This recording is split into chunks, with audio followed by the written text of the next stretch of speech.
SIR 2025 নিয়ে আপনাদের মনে অনেক প্রশ্ন আছে, অনেকে অনেক কমেন্ট করেছেন কি ডকুমেন্ট লাগবে। আমি আপনাদেরকে একটা ভিডিওতে বলেছিলাম, তারপর গতকাল সুমন সেনগুপ্ত তার একটা ভিডিও আপনাদেরকে দেখিয়েছি যে নামের ভুল ইত্যাদি ইত্যাদিতে কি করবেন, কিন্তু আপনাদের কাছে অনেক প্রশ্ন এখনো ক্লিয়ার নয়। আমরা সেই প্রশ্ন আমরা আপনাদেরকে বলেছি, যারা বিশেষজ্ঞ এসআইআর নিয়ে যারা কাজ করছেন, সেটা বিএলও হতে পারেন, আইনজীবী হতে পারেন, আরও বিশেষজ্ঞ যারা রয়েছে যারা এটা নিয়ে গবেষণা করছেন, কাজ করছেন, পড়াশোনা করছেন, তাদের বক্তব্য আপনাদেরকে শোনাবো। কারণ ইনফরমেশন দিয়ে এখন দেখুন, এখন প্রতিবাদ করা, আন্দোলন করা এগুলো কতটা কি প্রয়োজন আছে আমার এখন মনে হয় না। এখন যেটা দরকার, ইনফরমেশন আপনারা জোগাড় করবেন, আমরা ইনফরমেশন দেব, আর সেই মতো এসআইআর অর্থাৎ ভোটার তালিকায় নাম তুলবেন, আর 26-এ আপনারা ভোট দেবেন। যারা আপনাদেরকে এই সমস্যায় ফেলছে, হয়রানি করছে, হেনস্থা করছে, তাদের বিরুদ্ধে ভোট দেবেন। তার জন্য প্রস্তুতি নিতে হবে। এখন আমার সঙ্গে আমার ভাই এবং আমার বন্ধু আশিক মাঝি রয়েছেন, তিনি কিন্তু একজন বিএলও। কোথাকার বিএলও সেটা আপনাদেরকে বিস্তারিত বলছি না, এবং তার থেকে আমরা জেনে নেব পুরো একদম, মানে সে যেহেতু বিএলও তার কিন্তু ট্রেনিং হয়েছে, অর্থাৎ যে 12টা ডকুমেন্ট লাগবে আমরা বলেছি, সে আরও ডিটেলসে বলতে পারবে কত সালের লাগবে। মানে মেয়েদের ক্ষেত্রে বিশেষ করে যাদের বিয়ে হয়ে গেছে, টাইটেল পরিবর্তন হয়েছে, বাবা মা মারা গেছে কিন্তু নামের ভুল কিন্তু 2002-এ নাম আছে, সেক্ষেত্রে যাদের এপিক নাম্বার আছে, আবার অনেকের নেই, আবার অনেকে 2000 এর আগে যখন এসআইআর হয়েছিল কত সালে, 2002 সালে, আর এই 2025 সালে, তখনকার সঙ্গে এখনকার ছবি মিসম্যাচ করছে, বা ডেট অফ বার্থ বা নাম মিসম্যাচ করছে, অনেক প্রশ্ন আছে। সেই প্রশ্নের উত্তর আমরা ভাইয়ের থেকে আমরা জেনে নেব। আর আপনাদের এই বিষয়ে কোনো কিছু জানার থাকলে আপনারা পরে জানতে পারেন। আমরা এনুমেরেশন ফর্ম, আমরা এই যে ফর্মটা দেখতে পাচ্ছেন, এই ফর্মটা কিন্তু সবাইকে ফিল আপ করতে হবে। এই ফর্মটা ফিল আপ করলে তারপরে কিন্তু এসআইআর-এ আপনার নাম উঠবে, এবং এই ফর্ম আপনাকে বিএলওই কিন্তু দায়িত্ব নিয়ে দিয়ে দেবে। অর্থাৎ পুরো ডিটেলসে বিস্তারিত আপনাদেরকে জানাবো। সম্পূর্ণ ভিডিও দেখবেন, 1 সেকেন্ডও স্কিপ করবেন না। আর আপনি যদি ভিডিওটি দেখে উপকৃত হন, তাহলে ভিডিওটি প্রচুর শেয়ার করবেন, আর আমাদের চ্যানেল ইনসাফ বাংলা অবশ্যই সাবস্ক্রাইব করে রাখবেন। আমরা ইনফরমেটিভ মানে আপনার যে ইনফরমেশন দিয়ে বা আমরা ডকুমেন্ট দিয়ে ভিডিওগুলো আপনাদেরকে দেওয়ার চেষ্টা করব।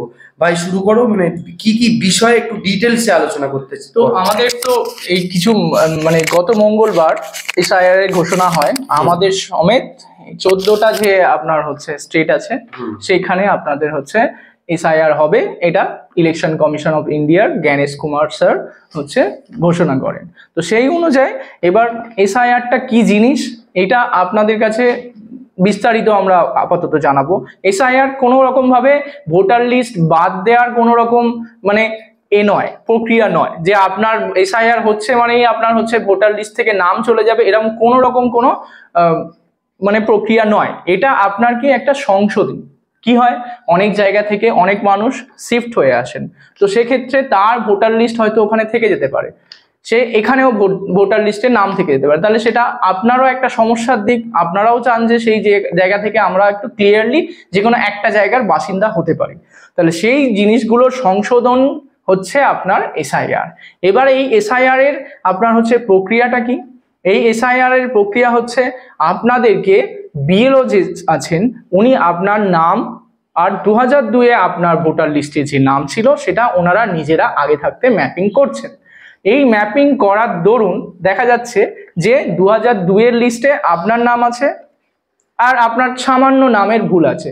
তাহলে সেক্ষেত্রে আপনার কোনো রকম কোনো সমস্যা নেই।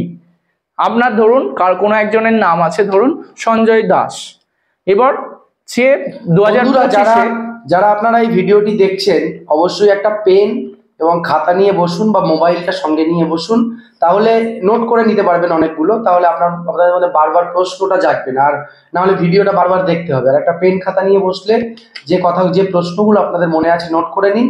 আর কোনো প্রশ্ন থাকলে বারবার বলছি কমেন্ট করুন। গুরুত্বপূর্ণ প্রশ্ন হলে আমরা আবার সেই প্রশ্নের উত্তর দিতে আবার কোনো বিশেষজ্ঞকে আমরা কিন্তু ইন্টারভিউ করবো। হ্যাঁ, তো যেটা বলছিলাম যে কোনো একটা ব্যক্তির নাম 2002 সালে সঞ্জয় দাস ছিল, এবং সে 2025-এ তার নামটা সংশোধন করে এসছে সঞ্জয় কুমার দাস।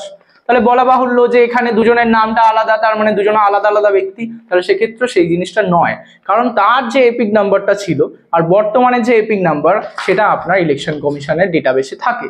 তো তো সেক্ষেত্রে সেই একই ব্যক্তি উনি, তো সেটা উনি হচ্ছে প্রোভাইড করতে পারবেন। না এখন মানে তোমাদের যে ট্রেনিং হয়েছে, ভিডিওতে যে বিএলও দের ট্রেনিং হয়েছে, সেই ট্রেনিং এ কি কি সেখানে প্রশিক্ষণ দিয়েছে? মানে এই যে তোমার কাছে যে ডকুমেন্ট আছে, এই দেখুন এই ডকুমেন্ট ধরে ভাই একেবারে আপনাদেরকে ডিটেলসে বলবে। হ্যাঁ, এইটা বলে দেওয়ার পরে আমাদের কাছে অনেক প্রশ্ন আছে, মানে আমাদের যে ইউটিউব আমরা ইনসাফ বাংলা ইউটিউব চ্যানেল যেখানে ভিডিওটি পোস্ট করব বা আগে করেছি, সেখানে অনেকগুলো প্রশ্ন আছে, সেই প্রশ্নের উত্তরগুলো আমরা তাদেরকে দেব। তারপরে তোমারও যে বিষয়গুলো বলে দেওয়ার দরকার যাতে মানুষ উপকৃত হয় সেগুলো বলে দেবে। বলো। তো আপনার হচ্ছে প্রথম কাজ হচ্ছে 2002 এর লিস্টের সাথে 2025 এর লিস্টের আপনার ম্যাপিং হচ্ছে। তো 2002 এ যাদের নাম আছে, 2025 এর যাদের নাম আছে, সেটা ম্যাপিং হয়ে গেল। এবার দেখা যাচ্ছে যে কোনো ব্যক্তি যার ছেলে, যার 2002 এর লিস্টে স্বাভাবিকভাবে নাম হয়তো নাও থাকতে পারে, তাহলে সেক্ষেত্রে তার কি হবে, তার সেক্ষেত্রে তার বাবা মা ঠাকুমা বা ঠাকুরদা তার আপনার হচ্ছে সিরিয়াল নাম্বারের সাথে তার আপনার হচ্ছে ছেলে বা যিনি আছেন তার হচ্ছে ম্যাপিং হবে। এখানে আপনার স্বামীর সাথে কোনোভাবে কোনো রকম ম্যাপিং হবে না, এটা প্রথম কথা। যদি না মানে এখানে একটা জিনিস ক্লিয়ার করো, বিবাহিত মহিলাদের ক্ষেত্রে বাবা মায়ের ডকুমেন্ট লাগবে? একদম। বাবা মা যদি মারা যায়? না, বাবা মা তো 2002 এর লিস্টে থাকছেন। যদি না থাকে তাহলে যদি না 2002 সালে 2002 এর লিস্টে থাকলে তাহলে আপনার সমস্যা নেই একদমই। কিন্তু যদি না থাকে সেক্ষেত্রে এই জিনিসগুলো আপনার এখনো ক্লিয়ার বলা হবে পরবর্তী ভিডিওতে, কারণ আস্তে আস্তে বিভিন্ন রকমের কেস উঠে দাঁড়াচ্ছে। তো পরবর্তী আপনার কি হবে সেটা এবার সেক্ষেত্রে সম্ভবত 2002 এর লিস্টে তো তার বাবার নাম থাকা তো অবশ্যই, যদি না থাকে সেক্ষেত্রে এই যে 12টা ডকুমেন্ট বলা হয়েছে সেগুলো দিলে হবে? একদম, সেগুলো দিলে তো হবেই, কিন্তু তার আগেও তার হচ্ছে বিষয়টা ক্লিয়ার হয়ে যাবে। ডকুমেন্ট কি আরেকবার বলে দেওয়া? 12টা ডকুমেন্টস আমি অবশ্যই বলে দেবো, একদম। আমি এনুমারেশনের বিষয়টা একটু বলে দিয়ে তারপরে আমি এই বিষয়টা বলে দেবো। তো 2002 এর লিস্টে আপনাদের হচ্ছে নামের সাথে ম্যাপিং করা হলো, সেটা অলরেডি আপনাদের বিএলও শুরু করে ফেলেছেন বা করছেন। এবার কি হবে, এবার বিএলওদের কাছে, প্রত্যেক বিএলওর কাছে একটা এনুমারেশন ফর্ম এইরকম আসবে, যেটাতে আপনার হচ্ছে এখানে আপনার উপরে সব রকমের ডিটেলস থাকবে। এর বিস্তারিত যে মানে ফর্ম ফিল আপ থেকে শুরু করে সেটা আমরা পরবর্তী ভিডিওতে বলবো। তো বন্ধুরা এই যে দেখছেন এই যে ফর্মটা আছে, এই যে ফর্মটা আপনাকে এসআইআর এর জন্য মানে নাম তুলতে হবে, দেখুন এই ফর্মটা কিন্তু আপনি কোনো অনলাইনে বা কোনো নেতার কাছে পাবেন না। এই ফর্মটা বিএলও আপনাকে দেবে, বিএলও, এবং এখানে দুটো করে ফর্ম দেবে, দুটো ফর্ম ফিল আপ করতে হবে, একটা আপনার কাছে থাকবে, একটা বিএলও নিয়ে চলে যাবে। এবং এই ফর্মটা ফিল আপ কিভাবে করবেন, দেখুন এই ফর্মটা ফিল আপ কিভাবে করবেন এটা নিয়ে আমরা একটা বিস্তারিত ভিডিও ডিটেলসে একেবারে 15-20 মিনিট ধরে একটা ভিডিও আমরা করেছি, সেই ভিডিওটা পরবর্তীতে আপলোড করবো, আপনারা সেখানে দেখে নেবেন। আশা করছি কোনো সংশয় কোনো প্রশ্ন আপনাদের থাকবে না, একদম ডিটেলসে আলোচনা করা হয়েছে। তো এনুমারেশন ফর্ম দেওয়ার পর এইটা হচ্ছে আপনার ফিল আপ করে সবাই আপনার কাছে মানে হচ্ছে আপনি ফিল আপ করবেন। এই ফিল আপ করার জন্য কারা কারা আপনাদেরকে হেল্প করতে পারে, বিএলএ যেসব পলিটিক্যাল পার্টি থেকে কোনো একজন ব্যক্তিকে অ্যাপয়েন্ট করা হয়েছে অ্যাজ এ বিএলএ, মানে হচ্ছে বুথ লেভেল এজেন্ট। আচ্ছা, এবার এজেন্ট তিনি হেল্প করবেন, না ওরকমই সেরকম আপনি বলতে পারেন না, কিন্তু এখানে আপনার হচ্ছে মানে ওরকমই টাইপের কেউ একজন, তাদের নজরদারিতে হবে, একদম তাদের নজরদারিতে হবে, মানে তারা হেল্প করতে পারে, তারা একদম নজরদারি তা নয়, আপনি নিজে থেকে ফর্ম ফিল আপ করতে পারেন। এবার ওনারা আপনাকে কি করতে পারে, সাহায্য করতে পারে। আর কে সাহায্য করতে, আপনার বিএলও আপনার ম্যাপিং এর দ্বারা ম্যাপিং যেটা করে রেখেছে সেই জিনিসটাও আপনাকে সাহায্য করতে পারে। এর পরবর্তী কি আছে, এই এনুমারেশন ফর্ম ফিল আপ হলো। এই এনুমারেশন ফর্মের পিরিয়ড হচ্ছে 4 নভেম্বর থেকে আপনার 4 ডিসেম্বর। এর মধ্যে আপনার কাছে বিএলও এগুলো নিয়ে যাবে, বিএলও আপনাকে দেবে, তারপরে আপনাকে কালেক্ট করে ওরা অনলাইনে এগুলো ম্যাপিং করবে, ডিজিটাইজেশন করবে একদম। এর পরবর্তীকালে কি হবে, আপনার নামগুলো তাহলে ভেরিফিকেশন কমপ্লিট হয়ে গেল, আপনার হচ্ছে হয়ে গেল। এর পরবর্তীতে কি হয়, দেখা গেল যে এই ব্যক্তির আপনার হচ্ছে কোনো রকম একটু সমস্যা দেখা দিয়েছে। তো সেক্ষেত্রে কি হবে, সেক্ষেত্রে আরো যে আপনার 12টা বা 13টা যে ডকুমেন্টস আছে সেই ডকুমেন্টসগুলো আপনাদেরকে প্রোভাইড করতে হবে। তো সেই প্রোভাইডের যে নথিগুলো আছে সেগুলোই আমি আপনাদেরকে আপাতত বলবো। তো এই এনুমারেশন ফর্মটাকে বাংলায় আমাদের গণনা ফর্মও বলা যেতে পারে। এর তথ্য এটা কি দেখানো যাবে দর্শক বন্ধু? একদম। আচ্ছা, এটা একটা করে স্ক্রিনশট মেরে নিতে পারেন, যদিও এটা উল্টো আসছে, স্ক্রিনশট মেরে নিয়ে রোটেট করে নেবেন তাহলে দেখতে পাবেন। হ্যাঁ বলো। তো এই গণনা ফর্মের একদম উপরে লেগে আছে বিস্তারিত তথ্য প্রদানের জন্য নির্বাচকরা voters.eci.gov.in ওয়েবসাইটে পূর্ববর্তী এসআইআর নির্বাচক তালিকায় তাদের এবং সংশ্লিষ্ট আত্মীয়দের নাম যাচাই করতে পারেন। এই যে আপনার ওয়েবসাইট আছে, ওয়েবসাইটটা জেনে নিন। ওয়েবসাইটটা আমাদের লিংকে অবশ্যই দিয়ে দেওয়া হয়, আপনি আপনার লিংকে দিয়ে দেবেন। কমেন্ট বা ডেসক্রিপশনে আমরা এই লিংক দিয়ে দেবো, যেখানে আপনারা 2002 সালের লিস্ট পাবেন। এর আগে একটা লিস্ট ঘুরে বেড়াচ্ছিল সোশ্যাল মিডিয়ায়, সেটা নাকি নির্বাচন কমিশনার বন্ধ করে দিয়েছে। সেই ওয়েবসাইটটা আপাতত বন্ধ করে দিয়েছে, নতুন একটা ওয়েবসাইট আপনার হচ্ছে দেয়া আছে, সেটা আপনারা জানতে পারবেন। একদম। আর আরেকবার একটু এটা বলে দাও। একদম, এইটা আপনার হচ্ছে নির্বাচকরা আপনাদের যে তালিকায় যেটা আছে সেটা আপনারা আপাতত, এটা হচ্ছে আপনার voters.eci.gov.in এই ওয়েবসাইটে গিয়ে আপনি পূর্ববর্তী এসআইআর নির্বাচক তালিকায় তাদের এবং সংশ্লিষ্ট আত্মীয়দের নাম যাচাই করতে পারেন। এরপরে কি আছে, সহায়তার জন্য নির্বাচকরা সংশ্লিষ্ট বিএলওদের সাথে যোগাযোগ করতে পারেন। যে সকল নির্বাচকদের গণনা ফর্মে প্রদত্ত পূর্ববর্তী এসআইআর নির্বাচক তালিকার বিবরণ ডেটাবেসে উপলব্ধ নেই, দেখা যাচ্ছে যে আপনার হচ্ছে 2002 এর লিস্টে তাদের কোনো রকম আত্মীয়েরও বিবরণ নেই, তার সাথে সাথে আপনার হচ্ছে এরও বিবরণ নেই, মানে নিজস্ব বিবরণও নেই, কিছুই নেই, এটাই বোঝাচ্ছে। তো সেক্ষেত্রে আপনি কি করবেন, সেক্ষেত্রে তাদের কাছে ইআরও নোটিশ পাঠাবেন। ইআরও একটা নোটিশ পাঠাবে, ইলেকশন রিটার্নিং অফিসার যিনি আছেন তিনি আপনার হচ্ছে একটা নোটিশ পাঠাবেন। নোটিশ পাওয়া, এই নোটিশটা কোনো রকম মানে আলাদা ধরনের কিছু নেই, এটা আপনার সাথে ওনার একটা মানে সমস্যার সমাধানের বিষয়। সেই নোটিশটা যেমন আপনাদেরকে নতুন ভোটার কার্ড করতে গেলে কি হয়, ভোটার কার্ড করতে গেলে আপনার হিয়ারিং হয়, তো এটাও সেই হিয়ারিং, একটা টাইপের হিয়ারিং। এইটা কখন হবে, যখন আপনার একেবারেই 2002 এবং 2025 সালের লিস্টে কোনো রকম ম্যাচিং করা যাচ্ছে না, তখনই এই জিনিসটা হবে। তো নোটিশ পাওয়ার পর নির্বাচককে নিম্নলিখিত বিভাগ অনুযায়ী নথি প্রদান করতে হবে। এখানে কি কি নথি আছে আপনারা ভালো করে দেখবেন। ভারতে 1/7/1987 সালের আগে জন্মগ্রহণকারী, যারা 1987 সালের আগে জন্মগ্রহণ করেছেন 1/7, তারা কি করবেন, জন্ম তারিখ এবং অথবা জন্মস্থানের প্রমাণ স্বরূপ নিম্নোক্ত তালিকা থেকে নিজের জন্য যে কোনো একটি নথি জমা দেবেন। যারা হচ্ছে 1987 সালের এটা হচ্ছে আপনার জুন মাসের আগে, জুলাই মাসের যারা আগে জন্মগ্রহণ করেছেন। বন্ধুরা এখানে একটা বিষয়, কালকে আমরা যে ভিডিওটি করেছি সুমন সেনগুপ্ত দাদা বলেছিলেন, বা আগে আমরা ভিডিও দিয়েছিলাম, সেখানে আপনারা অনেক প্রশ্ন করেছিলেন। এখানে এই গুরুত্বপূর্ণ একটা প্রশ্ন ছিল, অনেকে জিজ্ঞেস করেছিলেন, দাদা যে আমার পাসপোর্ট 2012 সালের আছে, এটা হবে? দাদা আমার অমুক ডকুমেন্ট আছে 2000 এত সালের, হবে? বা কোন সালের?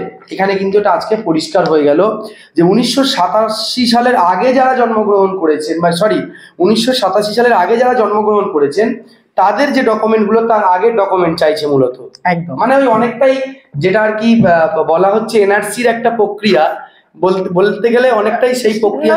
সেইভাবে আপনাদেরকে এনআরসি বলাটা ভুল হবে।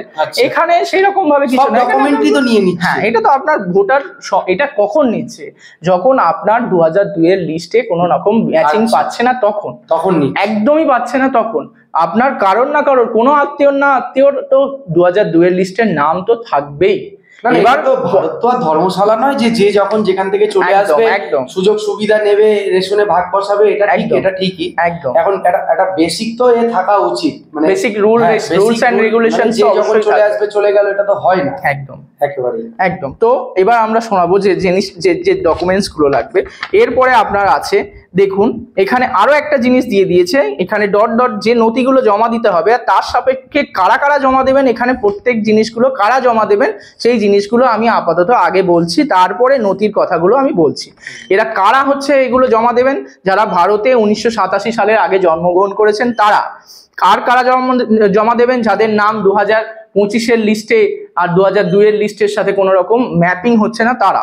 ভারতে 1/7/1987 এবং 2004 এর মধ্যে জন্মগ্রহণকারী লোক, এবং ভারতে 2/12/2004 এর পর যারা জন্মগ্রহণ করেছে তারা এই ডকুমেন্টসগুলো প্রোভাইড করবে। আর একটা কারা, ভারতের বাইরে জন্মগ্রহণকারী, বিশেষত বিদেশে অবস্থিত ভারতীয় দূতাবাস কর্তৃক জারি করা জন্ম নিবন্ধকরণের শংসাপত্র পেশ করুন। এক্ষেত্রে এইগুলো পেশ করতে হবে। তো এখানে আপনি দেখুন, যারা হচ্ছে 1987 সালের আগে জন্মগ্রহণ করেছেন তাদের ক্ষেত্রে এখানে 11টা ডকুমেন্টস দেওয়া আছে। এবার ভারতে যারা 1987 থেকে 2004 সালে জন্মগ্রহণ করেছেন তাদের এখানে কি কি জিনিস লাগবে দেখুন।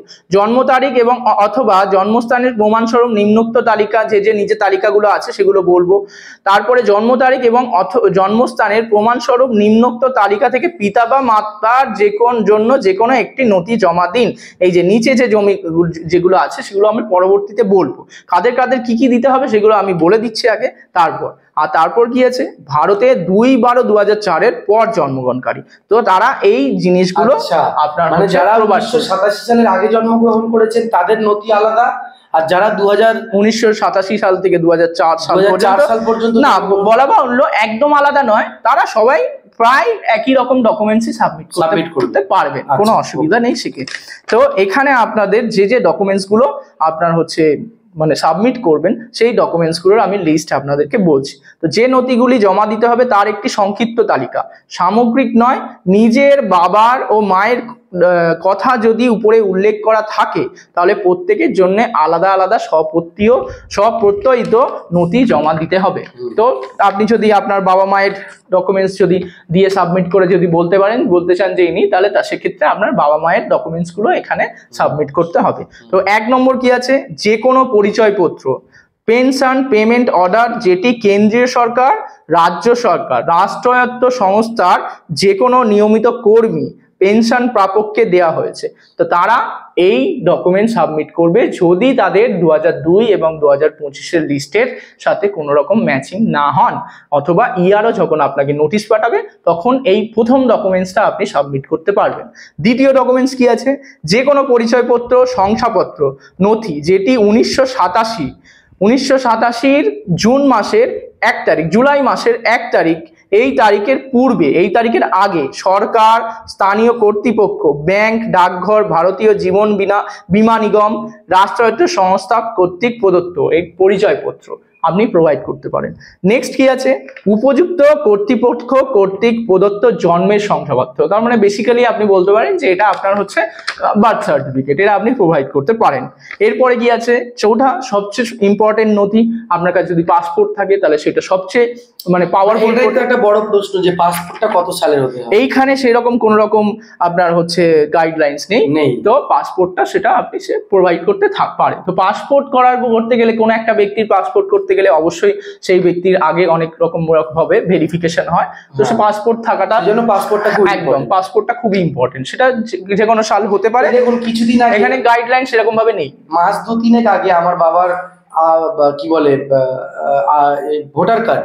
ভোটার কার্ডটা সংশোধনের জন্য অনলাইনে অ্যাপ্লাই করেছিল, তো তার বাবাকে ডেকে পাঠিয়েছিল বিডিও অফিসে, সেখানে ডেকে বাবার পাসপোর্ট চেয়েছে, অবাক, বাবার পাসপোর্ট ছিল বলে দেখিয়ে তার কাজ হয়ে গেছে, কিন্তু যাদের পাসপোর্ট নেই তারা কি অন্যান্য ডকুমেন্টস গুলো তারা সাবমিট করবে। আচ্ছা, তারপরে আপনার আছে স্বীকৃত পর্ষদ, বিশ্ববিদ্যালয় কর্তৃক প্রদত্ত ম্যাট্রিকুলেশন শিক্ষাগত যোগ্যতার শংসাপত্র। পর্ষদ বলতে কি মাধ্যমিক থেকে শুরু হচ্ছে, একদম মাধ্যমিক থেকে শুরু করতে হয়, সেক্ষেত্রে স্কুল সার্টিফিকেটের এখানে সেক্ষেত্রে আপনার হচ্ছে এরকম কোনো রকম নেই, তবে সেটাও হয়তো হতে পারে, সেটা আপনার পরবর্তী ভিডিওতে হয়তো আসবে বা পরবর্তীতে আপনার হচ্ছে নোটিফিকেশন আসবে, আপডেট হতে পারে। তবে এখানে আপনার যে 13টা নথি দিয়েছে সেই অনুযায়ী আপনার হচ্ছে পর্ষদ, বিশ্ববিদ্যালয় কর্তৃক প্রদত্ত ম্যাট্রিকুলেশন বা শিক্ষাগত যোগ্যতার শংসাপত্র, এটাই আপাতত লেখা আছে। রেজাল্ট আপনার হচ্ছে শংসাপত্র, তো আপনি সার্টিফিকেট দেখাতে পারেন, সেক্ষেত্রে রেজাল্টটাও আপনার হচ্ছে গুরুত্বপূর্ণ। এরপরে আছে রাজ্যের উপযুক্ত কর্তৃপক্ষ কর্তৃক প্রদত্ত স্থায়ী বাসস্থানের শংসাপত্র, মানে রেসিডেন্সিয়াল সার্টিফিকেট। কোন একজন আপনার হচ্ছে রাজ্যের উপযুক্ত কর্তৃপক্ষ কর্তৃক প্রদত্ত স্থায়ী বাসস্থানের শংসাপত্র। এরপরে আছে বনভূমি অধিকার শংসাপত্র, যেটা আছে আপনাদের হচ্ছে আপনার ফরেস্ট যে আইন আছে তার উপরে আপনার হচ্ছে তার শংসাপত্র। এরপর কি আছে, উপযুক্ত কর্তৃপক্ষ কর্তৃক অন্যান্য অনগ্রসর সম্প্রদায়, তপশিলি জাতি, তপশিলি উপজাতি বা অন্য অনগ্রসর জাতির শংসাপত্র। বেসিক্যালি আমরা ভেবে নিতেই পারে এটা SC ST OBC যে সার্টিফিকেট আছে সেটা আপনি প্রোভাইড করতে পারেন এখানে। এরপরে কি আছে, নাগরিকদের জাতীয় রেজিস্টার, যে সমস্ত ক্ষেত্রে এটা রয়েছে এই জিনিসটা আপনার হচ্ছে খুব একটা পাওয়া যায় না, তো ন্যাশনাল রেজিস্টার থেকে আপনি এটা পেতে পারেন। তো সেক্ষেত্রে এই জিনিসটাও আপনি সাবমিট করতে পারেন। তারপরে আছে রাজ্য স্থানীয় কর্তৃপক্ষের দ্বারা তৈরি পারিবারিক রেজিস্টার, তো সেক্ষেত্রে আপনি পারিবারিক রেজিস্টারটাও আপনি দিতে পারেন। এর পরবর্তী আছে জমি বাড়ি বরাদ্দের সরকারি শংসাপত্র, তো বেসিক্যালি আপনি বলতেই পারেন এটা দলিল। তো আপনি দলিল এখানে কি পর্চা কাজ হয়? না, সেভাবে তো এখানে কোনো কিছু লেখা নেই, তবে শংসাপত্র বলতে আপনার হচ্ছে দলিলটাই বোঝাচ্ছে। তো পর্চা সেভাবে আমার মনে হয় না কাজ করবে কি, সেটা আমি এখনো বলতে পারবো না। হ্যাঁ, একদম একদম। তারপরে লেখা আছে আধারের জন্য, যদি কেউ কোনো ব্যক্তি চান যে আধার তিনি দেবেন, তো আধারের জন্য কমিশনের 9/9/2025 তারিখের নির্দেশ নম্বর 23/2025 ERS ভলিউম 2 প্রযোজ্য হবে। তার সাথে সাথে কি করতে হবে, আপনাকে এই 11টা ডকুমেন্টসের যে কোনো একটা আপনাকে সাবমিট করতে হবে। মানে আধার কার্ড দিলে হবে, আধার কার্ডের সঙ্গে আবার এই 11টা ডকুমেন্টসের মধ্যে কোনো একটা ডকুমেন্টস আপনাকে সাবমিট করতে হবে। এরপরে আছে আপনার হচ্ছে আর কি নতুন একটা জিনিস সংযোজন করেছেন, যেহেতু দেখা যাচ্ছে যে আমাদের রাজ্যে বিহারি ভোটারদের নন বেঙ্গলি ভোটার বা বিহারে যে SIR হয়েছে সেখানকার নির্যাসের তালিকা আছে, সেই নির্বাচক তালিকার পার্ট নাম্বার বা ডিটেলস আপনাদেরকে এখানে দিলেই এই জিনিসটা আপনার প্রোভাইড হয়ে যাবে এবং আপনার হচ্ছে ভোটার লিস্টে নাম উঠে যাবে। তাহলে আমরা আজকে আলোচনা করে কতগুলো পেলাম, মোটামুটি ডকুমেন্টগুলো বলে ডকুমেন্টসগুলো। এবারে ওই যে বিষয়টা নিয়ে বলছিলাম তখন, যে মহিলাদের ক্ষেত্রে মহিলাদের যে খাতুন থেকে বিবি হয়েছে বা সুমনা দাস থেকে সুমনা দাস চৌধুরী হয়েছে, সেক্ষেত্রে ম্যারেজ সার্টিফিকেটটা সেটা অ্যাপ্লিকেবল হবে, ম্যারেজ সার্টিফিকেট দেখাতে পারে। আচ্ছা, এবার সবচেয়ে ইম্পর্টেন্ট জিনিস হচ্ছে এফিডেভিট।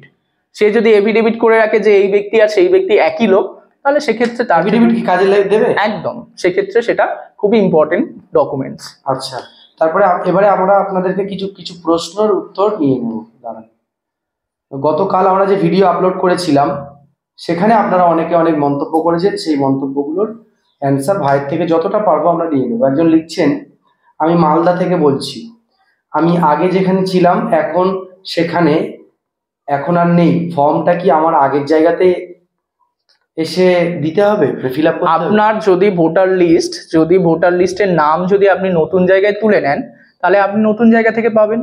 আর যদি আপনি চান যে আপনার হচ্ছে ওইখানে ভোটার লিস্ট আছে, ওখানে ভোটার লিস্টের নাম আছে, এখানে আপনার নেই, তাহলে ফর্মটা আপনার ওখানেই যাবে। 2002 সালে ভোটার লিস্টে আমার বাবার নাম ঠিক আছে, আমার নাম ঠিক আছে, কিন্তু আমার নামের পাশে যে বাবার নাম, সেই বাবার নামের বানানটা ভুল আছে, সেক্ষেত্রে কোনো সমস্যা নেই, আপনি সংশোধন করতেই পারেন, সেটা কোনো রকম কোনো সমস্যা নেই।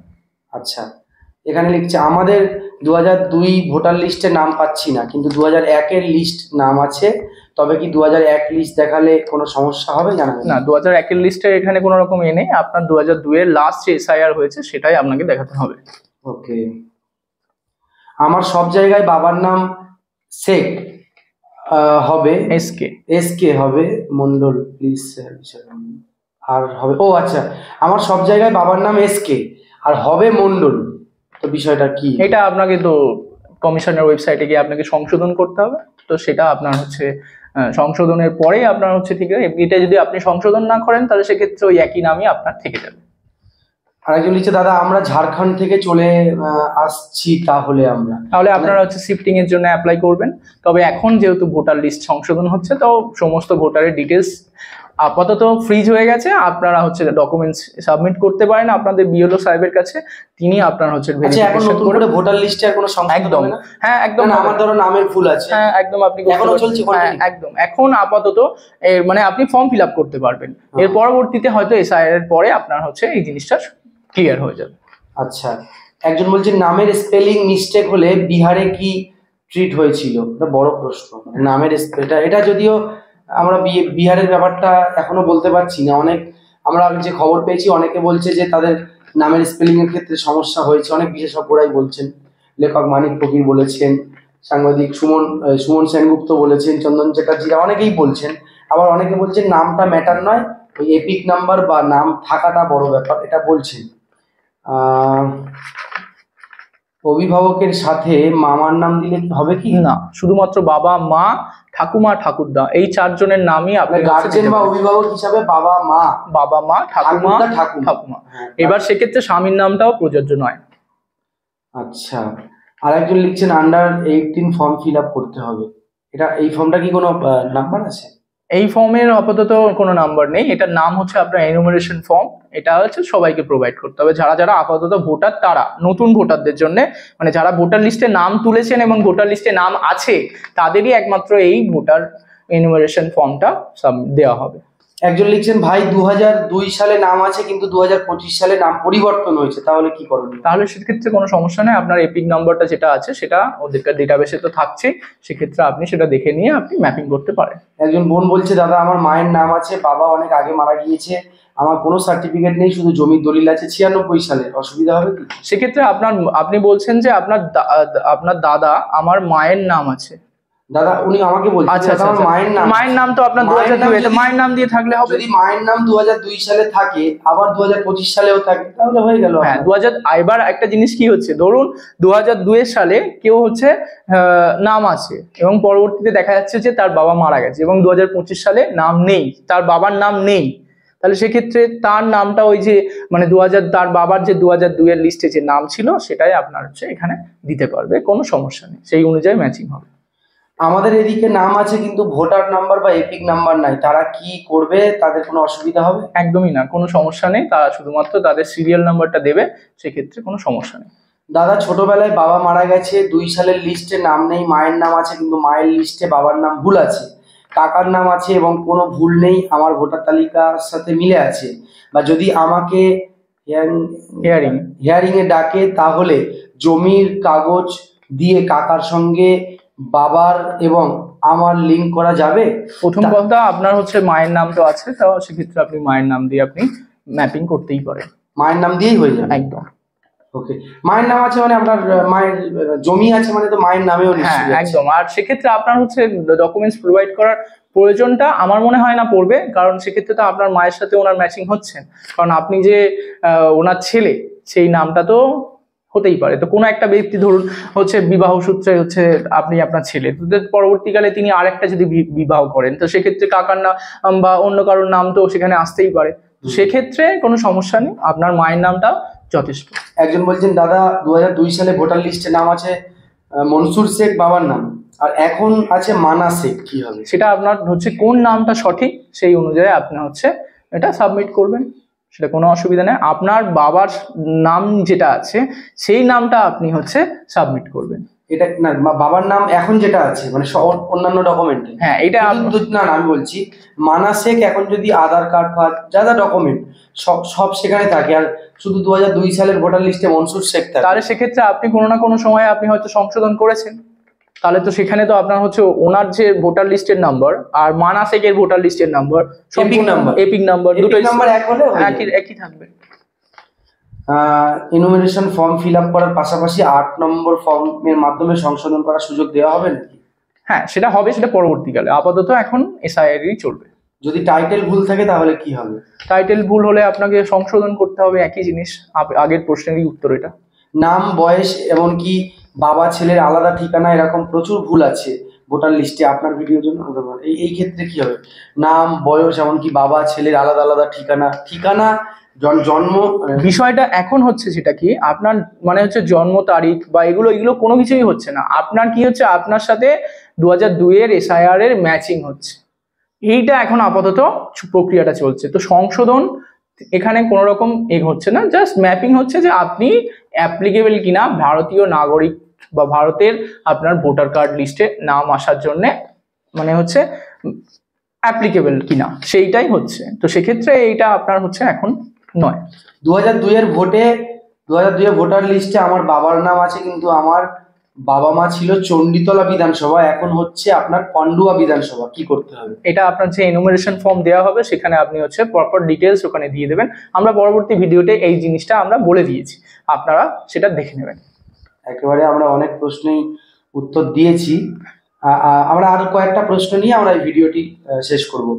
আমার প্রশ্ন, নামের ভুল, পদবী ভুল ইত্যাদি অনেক রকমের ভুল ভ্রান্তি আছে, থাকবে, এর সঙ্গে এসআইআর এর কি? সেরকম ভাবে কোনো সমস্যা হবে না।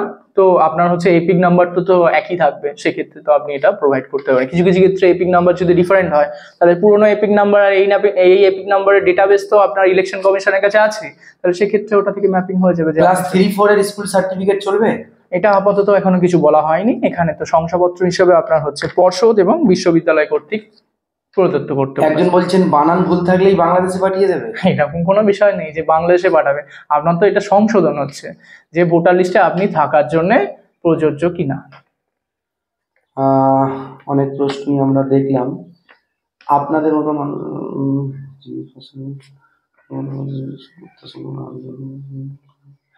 একজন লিখছেন প্রশ্নকর্তা প্রশ্নের উত্তর সম্পূর্ণ না নিয়ে অন্য প্রশ্নে চলে যাচ্ছে। আসলে ভিডিওটা যেহেতু বড় হয়ে যায়, সেই জন্য আমাদেরকে এটা করতে হয়।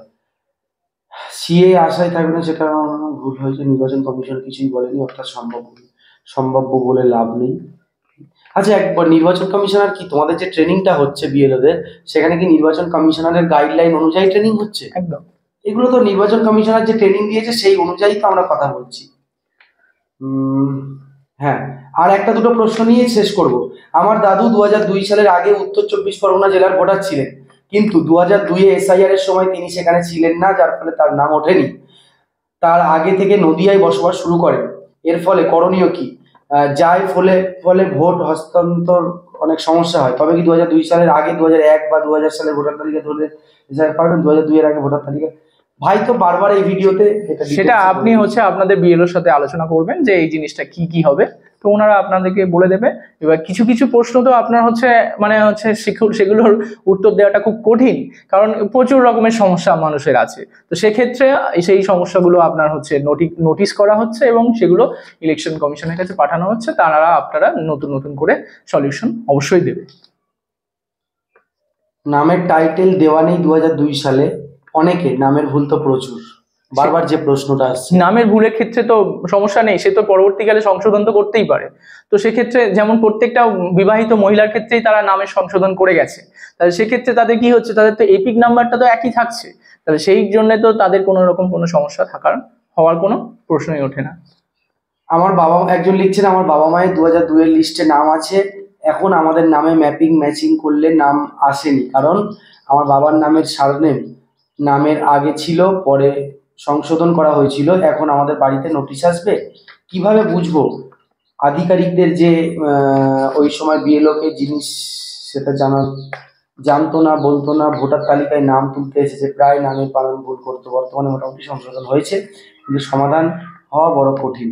মানে অনেকের কি হয়, আকরামুল বাগানি আমার নাম, অনেক ভোটার লিস্টে আগে আমরা দেখেছিলাম বাগানি আকরামুল, এখন হয়েছে আকরামুল বাগানি। সেক্ষেত্রে ওই ক্ষেত্রে আমি তো একটাই জিনিস বলছি যে আপনার এপিক নাম্বার তো একই আছে, আপনি তো আপনার নামটা 100 বার চেঞ্জ করতে পারেন বা সংশোধন করতে পারেন, সেক্ষেত্রে কোনো সমস্যা তো আমার মনে হচ্ছে না হচ্ছে, কারণ আপনার এপিক নাম্বারটা এখানে যেটা ছিল আর ওখানে যেটা ছিল সেটা একই। আপনার আপাতত কি হচ্ছে, ম্যাপিং হচ্ছে, আপনি নতুন ভোটার লিস্টে আসার জন্য যে মানে প্রক্রিয়া হচ্ছে সেটাতে আসবেন, এটা অবশ্যই আসবেন। আচ্ছা, আর একটা লাস্ট বিষয় হলো যে পরিযায়ী শ্রমিক যারা বাইরের রাজ্যে বা বাইরের দেশে থাকে, তারা কিভাবে নাম তুলবে? সবাইকে আসতে হবে না? তাদের জন্য ওই যে এনুমারেশন ফর্মে ওখানে লেখা আছে যে পরিবারের যে কোনো সাবালক সদস্য স্বাক্ষর সেখানে সে নিতে পারবে। আচ্ছা, দিয়ে সে সাবমিট করতে পারবে। আর একটা অনলাইনের যে বিষয়, হ্যাঁ, অনলাইনেও সেই বিষয়টা হচ্ছে কেউ আপনার হচ্ছে ইলেকশন কমিশনের ওয়েবসাইটে গিয়েও এই এনুমারেশন ফর্মটা সে সাবমিট করতে পারবে। পদবিতে এসকে ছিল, ভোটার লিস্টে খান আছে, তা কি হবে? এটা তো সংশোধনের প্রক্রিয়া, এটা আপনাকে সংশোধন করতে হবে। একজন লিখছেন আমার স্ত্রীর নাম জেলেখা বিবি, ভোটার লিস্টে দুলেমা বিবি। আমার স্ত্রী ছবি জায়গায় আমার ভাইয়ের মেয়ের ছবি, আর ভাইয়ের মেয়ের জায়গায় আমার স্ত্রীর ছবি লাগিয়েছিল। আমি স্যার 3 বার অ্যাপ্লিকেশন জমা দেওয়ার পরে সংশোধন করলাম, কতটা হয়রানি হয়েছে। আচ্ছা, ওনার ঠিক হয়ে গেছে। যাই হোক, আমরা আমাদের ভিডিও এখানেই শেষ করছি। আপনারা যদি উপকৃত হন, ভিডিওটি শেয়ার করে ছড়িয়ে দেবেন। কোনো প্রশ্ন থাকলে অবশ্যই প্রশ্ন আপনারা করবেন। আরো যদি কোনো ইনফরমেশন দেওয়ার থাকে, মানে আমরা কোনো ভুল তথ্য দিচ্ছি, ভুল কথা বলছি, মিস ইনফরমেশন দিচ্ছি, সেক্ষেত্রেও আপনারা সঠিকটা বলবেন, আমরা আমাদের ভুল সংশোধন করে নেব। আর যদি সঠিক বলে থাকি তাহলে সমর্থন করবেন আর ভিডিওটি শেয়ার করবেন। আর কোনো প্রশ্ন থাকলে কমেন্ট বক্সে অবশ্যই মতামত জানাবেন। সবাইকে অনেক ধন্যবাদ।